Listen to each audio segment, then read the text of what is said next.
ته دښمن یې دونه بې وجدان او بې ضمیره یې چې هغه یوه میاشت وخت یې ورکړی و هغه دې ملا پوره نه کړل د هغه تر مخ دې بې عزته کړل سپک دې کړل مال دې جینې چور کړل داسې ویډیوګانې ما ته راغلې دي خو زه دا ویډیوګانې نشرول ما ته خوند نه راکوي والله چې درته نه شریک کړم د کافر به زړه ورته مات شي د کافر به زړه ورته مات شي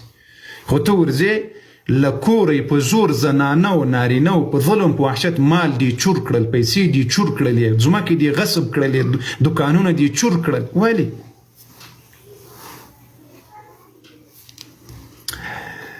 رب دې ذلیله کړه پنجاب تر اسرائیل او مخکې د خدای ته ذلیله کړي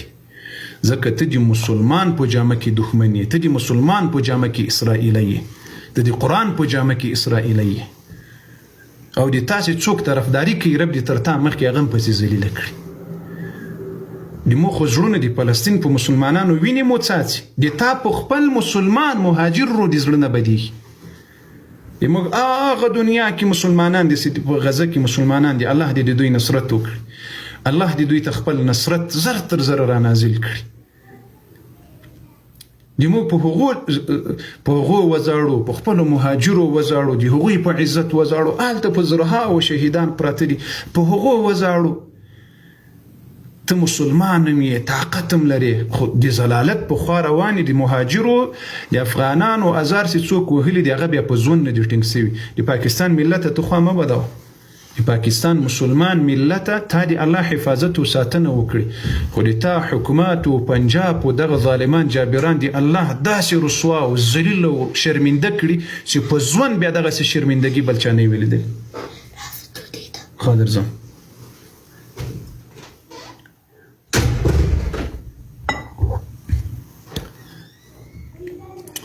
دلته یو کس لیکلی وای 40 کاله دې پکې تیر کړل 40 کاله مې په خپله خاوره تیر کړي دي بې وجدانو که نن د کسبه ده د موږ دغه بې وجدانه پښتانه نه دي په کار ده د پنجاب زامن د ما په خپله خاوره مې تیر کړي دي نن که د تا زور ده غم یې مه کوه تاسې مې بیا نه یاست په کار موږ خپله خاوره په کار ده مه مې مجبوروي چې بیا شروع در باندې وکړم ته د ما په غوښو دغه ځای ته را رسېدلی ته د ما په مهاجرو دغه ځای ته را رسېدلی یې که نن د موږ د افغانانو د دې مهاجرونو غیرت نه وای پنجاب به د نن د وروس بچان ول د وروس زامن به ولاست نن به د وروس حکومت و در باندې تاسې د دغه مهاجرونو چې په همغه وخت کې مو کیمپونه جوړ کړي وو د موږ د ورانولو دپاره تا اټوم پکې جوړ کړل تا قیسې پکې وکړلې مه مې مجبوروي ګوره ګلخانانو تاسې مو نه یاست په کار غورځئ د افغانستان له ځمکې داسې وخت به راځي چې قسم په الله له دې ځمکې به م پسې اخلو تاسې د موږ نه یاست په کار د موږ خپله ځمکه په کار ده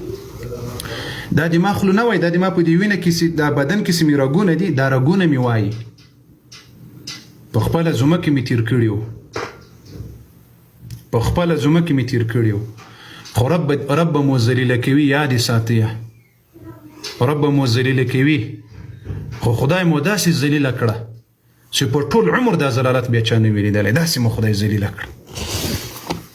داسې مو اله العالمین ذلیله کړه غیرت خو دې ونه کړل چې پښتون ورور مې ده ولې دې د ناموس بې عزته سي ای بې وجدانه پښتونه ای بې غیرته پښتونه ای ګلخانه پښتونه ای بې ضمیره بې وجدانه غیرت خو دې ونه کړل چې دا مې ورور ده دا مې د ژبې ورور ده دا مې پښتون ورور ده باید که د ما په وطن کې مهاجر ده خو په خپله خاوره مهاجر ده بیا که اوس فرضي کرښه ده خو په عزت کې بې حواله کړم خپل وطن ته بې عزتي بې نه کومه